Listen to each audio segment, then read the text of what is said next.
Je suis sûr que vous ne vous êtes jamais posé la question, mais que depuis que vous avez cliqué sur cette vidéo, vous vous demandez pourquoi on portait des perruques sous Louis XIV. Avant d'y répondre, n'oubliez pas de vous abonner à ma chaîne YouTube, d'activer la cloche de notification, etc. C'est super important, ça m'aide énormément. Et vous, bah voilà, ça prend 2 secondes et ça m'aide. Merci d'avance. Allez, intro.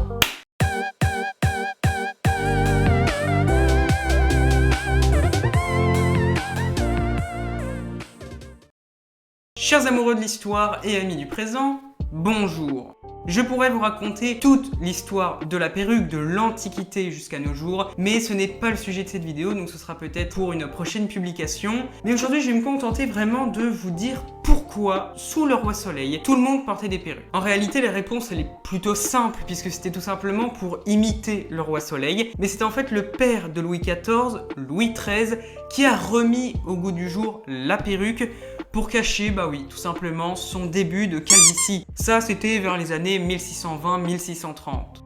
Et comme Louis XIV a commencé à perdre ses cheveux relativement tôt, et bah il a repris juste l'idée de son père. Le port d'une telle quantité de cheveux symbolisait la puissance. En fait, au début, elle servait juste à cacher et à masquer la perte de cheveux, mais de fil en aiguille, elles sont devenues toujours plus longues, toujours plus importantes, toujours plus imposantes. Il arrivait même fréquemment que le roi change plusieurs fois par jour de perruque. Un peu comme aujourd'hui, on aimerait vraiment ressembler à nos chanteurs préférés. Bah à l'époque c'était un peu pareil mais envers le roi. Les bourgeois, puis par la suite les avocats, le clergé, les médecins, voulurent imiter le roi Soleil. C'était en fait tout un symbole, hein. Plus la perruque était complexe et raffinée, plus on était perçu comme étant de la haute société.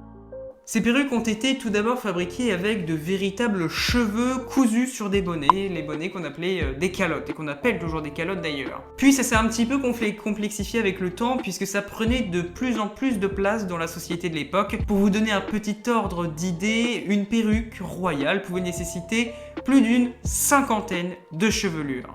On y ajoutait parfois du crin de cheval pour une meilleure résistance à l'eau. D'ailleurs, pour la petite anecdote, ne me remerciez pas, l'expression se casser la binette, qui signifie tomber, vient en fait des perruques, et oui, réalisées par le perruquier de Louis XIV, Benoît Binet, et il était fréquent d'appeler ces perruques des binettes. En tout cas, vous le savez, depuis, on a arrêté et on a cessé de porter des perruques pour plusieurs raisons. Alors tout d'abord, imaginez-vous, hein, porter 1 ou 2 kilos sur la tête, bah je suis d'accord, ça marche pas. Hein. Ensuite, elles ont été déconseillées pour la santé, car elles provoquaient notamment des maux de tête. Elles entraînaient souvent des maladies à cause de la poussière qui venait se nicher entre les cheveux. Par exemple, et c'est encore pour une anecdote, le roi Soleil s'est fait opérer à cause d'un furoncle bien dégueu qui était dû à l'une de ses perruques. Mais la raison la plus importante, c'est que avec la Révolution en 1789, la perruque était devenue un symbole de la monarchie et comme on voulait tout faire pour l'oublier, cette monarchie, eh ben, elle a été éradiquée de la société. Plus personne ne voulait en porter